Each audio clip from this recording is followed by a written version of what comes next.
जन है, जितने भी अपने परिवार, जितने आप यहां पर इकट्ठे हो, परमेश्वर ने हमें अपना अंग बनाया है, हम बॉडी है उसकी। मसीह के अंग कभी सड़ते नहीं, कभी गलते नहीं, कभी दफनाए नहीं जाते। वचन में लिखा है मसीह के अगर हम अंग बन जाएंगे,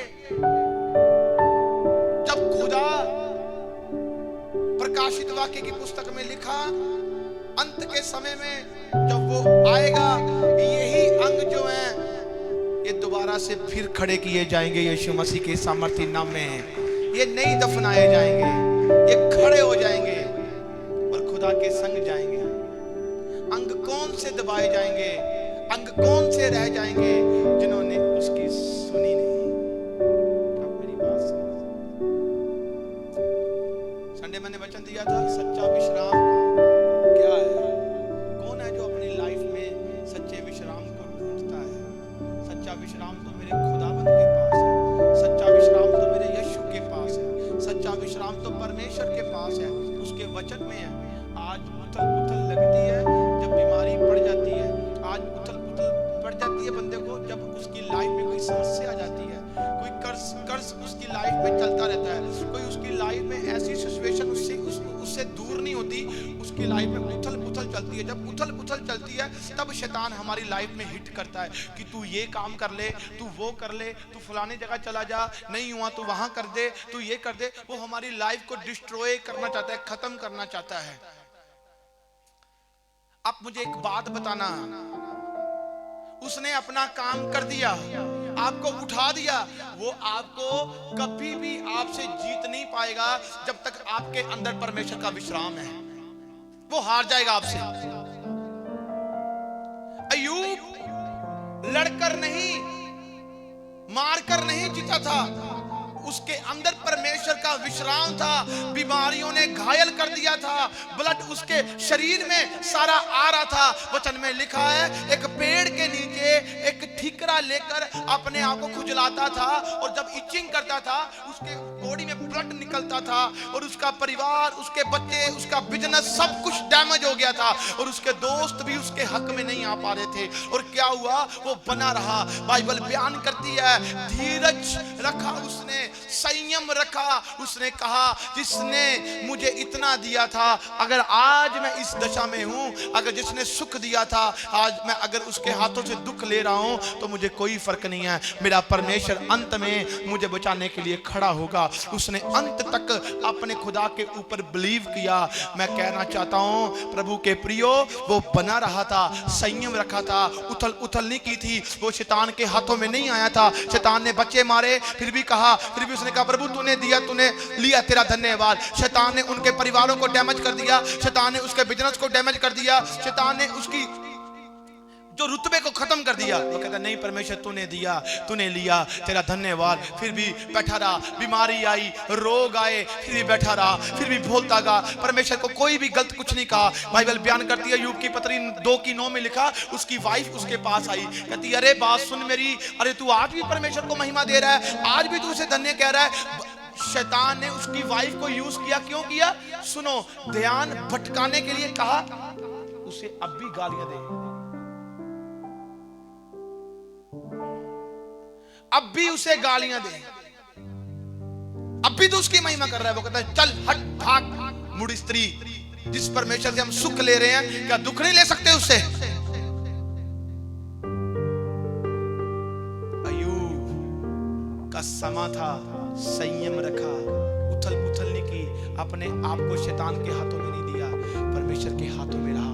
अगर दुख भी है तो याद रखना, आप परमेश्वर के हाथों में है तो दुख आपके लिए तरक्की लेकर आ रहा है यीशु मसीह के सामर्थी नाम में। मैंने कहा आपकी तारीफ छोटी है। ओह, एक समय आया, अय्यूब जो था, आप पढ़ सकते हैं, अय्यूब की पहली पत्री में लिखा, पहले ही उसकी इतनी भेड़ बकरियां थी, उसके पास इतना धन दौलत था, उसकी इतनी बच्चियां थी, उसका इतना परिवार था, और जब उसे उससे सब कुछ ले लिया गया। और बाइबल अंत की बात करती है। अंत में क्या हुआ पता? अंत में क्या हुआ? आप इसे ऊपर ले जाएं। अंत में क्या हुआ? अंत में जब आप लास्ट की पुस्तक पढ़ते हैं अय्यूब की, उसमें लिखा एक चीज, जितना उसने खोया था परमेश्वर ने 7 गुना मल्टीप्लाई कर कर उसे वापस कर दिया यीशु मसीह के सामर्थ्य नाम में। वो देखो, वो देखता भी है, सुनता भी है और देख भी रहा है कितना ये मुझ में ट्रस्ट करता है। इसे कहते हैं सच्चा विश्राम। मसीहों के ऊपर विपत्तियां आएंगी, बढ़कर आएंगी, पर मसीह विपत्तियों को कैसे ले रहा है डिपेंड उनके ऊपर करता है। विपत्तियां रुकेंगी नहीं। एक बात याद रखना, आपकी लाइफ में संघर्ष नहीं है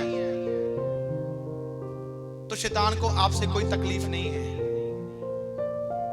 उसे तकलीफ उन लोगों से है, क्यों उनकी लाइफ में संघर्ष आ रहा है? क्योंकि वो जानता है इसके ऊपर गॉड का फेवर है और ये बढ़ता जा रहा है, मुझे रोकना है, मुझे इससे तकलीफ है। अगर ये आगे बढ़ा तो बहुत सारे लोगों को प्रभु के बारे में बता पाएगा। अगर ये इसका बिजनेस बढ़ा, ये सपोर्ट कर पाएगा। अगर इसकी जॉब बढ़ी, ये जॉब में सपोर्ट करेगा। अगर ये तंदुरुस्त हुआ तो ये आगे चलकर लोगों को बताएगा सुसमाचार के बारे में, प्रभु के बारे में। नहीं, मुझे इसे ब्रेक करना है, नहीं मुझे ब्रेक करना है। दिन रात षड्यंत्र रचता है और दिन रात समस्या डालता है। मैं आपको बोलना चाहता हूं, ऐसी समस्या दिन रात भी आए तो बने रहना, क्योंकि परमेश्वर आपको समस्या में दिखने वाला है। यीशु मसीह के सामर्थ्य नाम में समस्या में रास्ता दिखाएगा, कहेगा मैं हूं, हु आई एम, मैं तुझे छुड़ाऊंगा, कभी मुंह ना मोड़ना। अय्यूब कहता भवंडर आया, उसमें परमेश्वर नहीं था। एलिया कहता चला बवंडर, उसमें खुदा था। इसमें क्या अर्थ है? ऐसे तूफान जब आएंगे, अगर आप डिपेंड करते हैं कि आप अड़े और बने हैं, आपकी आंखें, एक आंखें ये है, एक हम आंखें बंद करते हैं तो और कुछ दिखता है। जब भी कोई लाइफ में समस्या आए तो उससे कभी भी डरने का नहीं, उथल पुथल करने की कोई जरूरत नहीं। आपका घुटना टिकेगा और जब टिकेगा समस्या एक दरवाजे से 7 दरवाजों से भागेगी। यीशु मसीह के सामने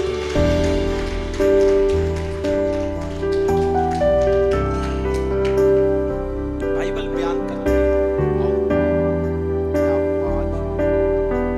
ऐसी जो आपकी समझ में आए। मत्ती की अंजील उसकी 18 में लिखा, कहता मैं तुम्हें सच कहता हूं, जो कुछ तुम पृथ्वी पर बांधोगे वह स्वर्ग में बंधेगा, और जो कुछ तुम पृथ्वी पर खोलोगे वह स्वर्ग में खुलेगा। आमीन। जो कुछ तुम पृथ्वी पर बांधोगे वो स्वर्ग में बंधेगा। इतनी बड़ी रिस्पॉन्सिबिलिटी, अधिकार आपको दिया है, हमें दिया है। जो कुछ तुम पृथ्वी पर बांधोगे वो स्वर्ग में बंध जाएगा, और जो तुम पृथ्वी पर खोल दोगे वो स्वर्ग में खुल जाएगा। पर ये अधिकार यूज कैसे होता है? यूज कैसे होगा? आपके पास मोबाइल फोन है, आप इसका मिस यूज भी कर सकते हो। इसमें झूठ भी बोला जाता है, सच भी बोला जाता है। आप अपने सेल फोन को गलत तरीके से भी यूज कर सकते हो, आप इसे अच्छे तरीके से भी यूज कर सकते हो, डिपेंड आपके ऊपर करता है। आप खाना बना रहे हो, आप खाना खा रहे हो, आपकी लिमिट 2 चपाती खाने की है, 3 चपाती खाने की है, आप 10 खा रहे हो, आप अपनी बॉडी को अपसेट कर रहे हो।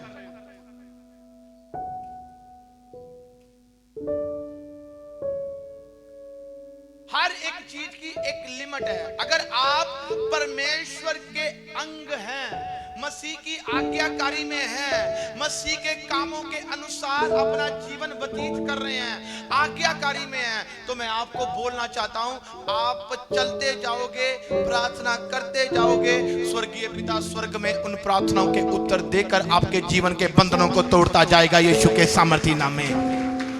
अरे क्यों हम निराश हैं, क्यों हम डर रहे हैं, क्यों हमारी बात फिर वही आ गई विश्राम की। अधिकार उथल पुथल से काम नहीं करते। आप देखो, जब एक समस्या किसी के ऊपर आई, समस्या आई, यीशु मसीह कभी समस्या में डरा? आप ये ना कहना कि वो परमेश्वर का पुत्र था। इब्रानियों के खत में लिखा है, कहता परमेश्वर ने सारे अधिकार छोड़कर आया था जीरो बनकर, और उसके पास अनॉइंटिंग सामर्थ कैसे आई, कैसे आई? इब्रानियों खत में लिखा, जब हम उसको 1 से 7 या 8, 9 में पढ़ते, लिखा, कहता उसने अधर्म से वैर किया और धर्म से प्रेम किया, इसीलिए उसके परमेश्वर ने उसके साथियों से बढ़कर उसका अभिषेक किया। यू नो, अभिषेक बंधनों को तोड़ता है। यशायाह की पुस्तक उसकी 27:10 में लिखा है, कहता अभिषेक के द्वारा बंधन तोड़े जाएंगे, अभिषेक के द्वारा वो बंधनों के जुए तोड़े जाएंगे। आपके ऊपर उसने अधर्म से वैर किया था, अधर्म, और धर्म से प्रेम किया था। धर्म क्या है? आज्ञाकारी आपका धर्म है, परमेश्वर की सुनना आपका धर्म है, प्रार्थना करना, परमेश्वर के पास जाना आपका धर्म है। अगर ये आपकी लाइफ में है तो जो अभिषेक परमेश्वर ने खुदा हमारे उद्धारकर्ता का किया था, और वही अभिषेक हमारे ऊपर आता है जब हम वचन की आज्ञाकारी में चलते हैं, और जब हम चलते हैं फिर रिजल्ट हमारे कदम चूमते हैं यीशु मसीह के सामर्थी नाम में। मैंने कहा आपकी तारीफ छोटी है। अगर मैं पूछूं, आज यहां पर बहुत सारे ऐसे परिवार बैठे हैं, मैं पूछूं कि तेरी प्रार्थना क्या है? कुछ कहेंगे मेरी लाइफ में प्रार्थना नहीं है, कुछ कहेंगे प्रार्थना है, पर वो ज्यादा लंबा चल परमेश्वर के संग चल नहीं पाते हैं, फिर वो कैसे लड़ सकेंगे? कुछ अपना जीवन है जो शायद नशे को दे चुके हैं। आप पवित्र परमेश्वर को मान रहे हो, आप कैसे डगमगा रहे हो? दुख 2 तरह के होते हैं, एक आप यीशु में हैं, आपकी लाइफ में परीक्षा आई, वो परीक्षा से हटो ना, भागो ना, परमेश्वर आपकी लाइफ में काम करेगा। उसने कहा कोई ऐसी परीक्षा भी किसी के ऊपर ना पड़ी हो कि वो निकल ना पाए, मैं उसे परीक्षा में निकलना सिखाऊंगा। और ऐसे भी लोग हैं जिनके ऊपर परीक्षा पड़ी, वो कभी निकल नहीं पाए, दुष्टों का नाश हो जाएगा, धर्मी जन उठकर परमेश्वर की महिमा करते जाएंगे यीशु मसीह के सामर्थी नाम में। उसने कहा जो तुम धरती पर बांधोगे वो स्वर्ग में बंधेगा, आप धरती पर खोलोगे स्वर्ग में खुलेगा। बट अगर आप एक पवित्र अंग हैं तो रोने की जरूरत नहीं है। अरे 15-15, 10-10 घंटे, 3-3 घंटे प्रार्थना करते हो, बाद में रोते हो, तड़पते हो, ऐसे मांगते हो, ऐसे भिखारियों की तरह हमारी लाइफ हो जाती है। वाई? क्यों? जब हम पिता के पास से होकर आए हैं, हमारा एटीट्यूड चेंज होना चाहिए। पिता मैंने तेरे से मांगा है और मैं विश्वास करता हूं, मैं विश्वास करती हूँ कि तू मेरे लिए सचमुच करने की ताकत रखता है और तूने मुझे दे दिया है। मैं विश्वास करता हूं, मैं विश्वास करती हूँ आप अपने लिए प्रोफेसी कर रहे हो और आपके लिए एक दिन ठहरा दिया गया है। वो दिन आपके लिए एक आशीष वाला दिन आएगा और आपको बरकत में ले जाएगा यीशु मसीह के सामर्थी नाम में, और आपकी जिंदगी में वो गवाही बनेगी। मैंने कहा आपकी तारीफ छोटी है, आप उसकी महिमा को कैसे देखोगे? अगर यही बॉडी, जिस बॉडी में परमेश्वर का वास है, कुरिन्थियों की पुस्तक में लिखा, कहता ये शरीर परमेश्वर का मंदिर है, वो शरीर परमेश्वर का मंदिर है, ये मंदिर में वो वास करता है, आता है। वो आदम से मिलने आता था, रोज शाम को आता था, आदम को कहता मैंने तुझे सब कुछ दिया पर ये काम ना करना जिस काम से मैं नफरत करता हूं। पर उसने वो चीज लगाई थी वहां पर, उसने क्या किया? उसने कहा ठीक है नहीं करता। बाद में क्या हुआ? हवा जो थी उसने क्या किया? उसने उस बात को नहीं माना, वो गुमराह हो गई। आज बहुत सारे लोग ध्यान भटक जाते हैं, जो परमेश्वर कहता है ना कर उसी चीज को करने की कोशिश करते हैं। हाँ कि ना? आप सुनो, एक बच्चा होता है, आप हटाओ तूने ये काम नहीं करना, वो करेगा। आप उसे हाईलाइट कर रहे हो, वो करेगा। आप कहोगे नहीं जाना, वो उसी गली में जाएगा। आप कहोगे नहीं मिलना, वो उसे मिलेगा। हाँ कि ना? होता कि नहीं होता? वो करता है। उसने क्या किया? उस फल को, वो जीवन का फल नहीं था। उसने कहा तू सब कुछ जान जाएगा, जिसे तू ना ही जाने तो अच्छा है। पर उसने उस फल को खाया, अपने पति को भी खिलाया, जिससे क्या हुआ? परमेश्वर के संग संगति टूट गई। पहले मसीह के अंग थे, परमेश्वर मिलता था। आज कईयों की संगति टूट गई। प्रार्थना तो कर रहे हैं पर खुदा बाप आ नहीं रहा।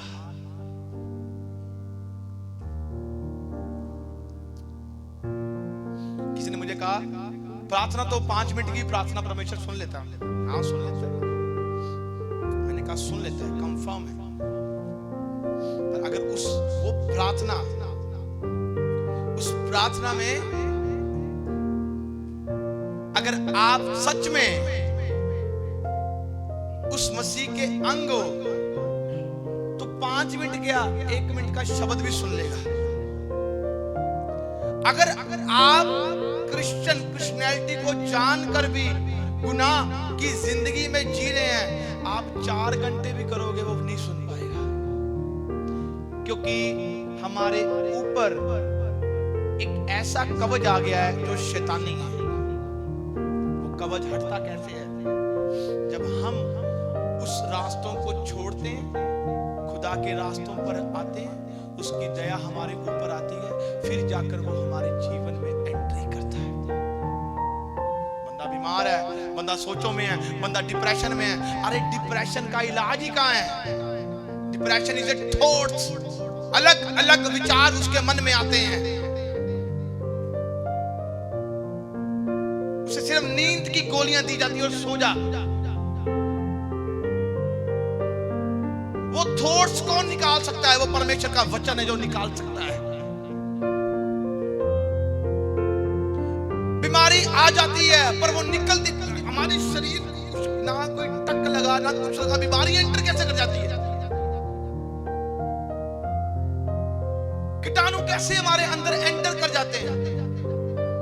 कोई कहेगा खाना अच्छा नहीं है तभी कर जाते हैं, यही होता है। तो मेरे ख्याल से खाना जो है वो बॉलीवुड के बड़े बड़े ऐसे स्टार हैं जो 5 स्टार की बदौलत कुछ खाते ही नहीं है, फिर कैसे बीमारियां एंटर कर जाती हैं उनकी लाइफ में? ऐसा नहीं है। यीशु मसीह के पास अंधे बहरे गूंगे लंगड़े बीमार लेकर आए। उसने कहा ए अंधी बहरी गूंगी गंदी आत्माओं निकलो यहां से। वो निकल गई, वो चंगे हो गए। अब मेरी बात सुने, आपके अंग परमेश्वर उस मसीह के अंग बन चुके हैं। मसीह के अंग प्रार्थना करते हैं, मसीह के अंग परमेश्वर की बातों को सुनते हैं, मसीह के अंग हर समय परमेश्वर की इच्छा को जानते हैं, मसीह के अंग परमेश्वर के पीछे चलते हैं। ये अंग कभी नहीं रुकेंगे। मैंने कहा ये शैतान को आगे हर समय मारते जाएंगे यीशु मसीह के सामर्थी नाम में, और परमेश्वर की महिमा करते जाएंगे। ये अंग हमेशा गवाहियों के संग वापस आएंगे। मैंने कहा आपकी तारीफ छोटी है।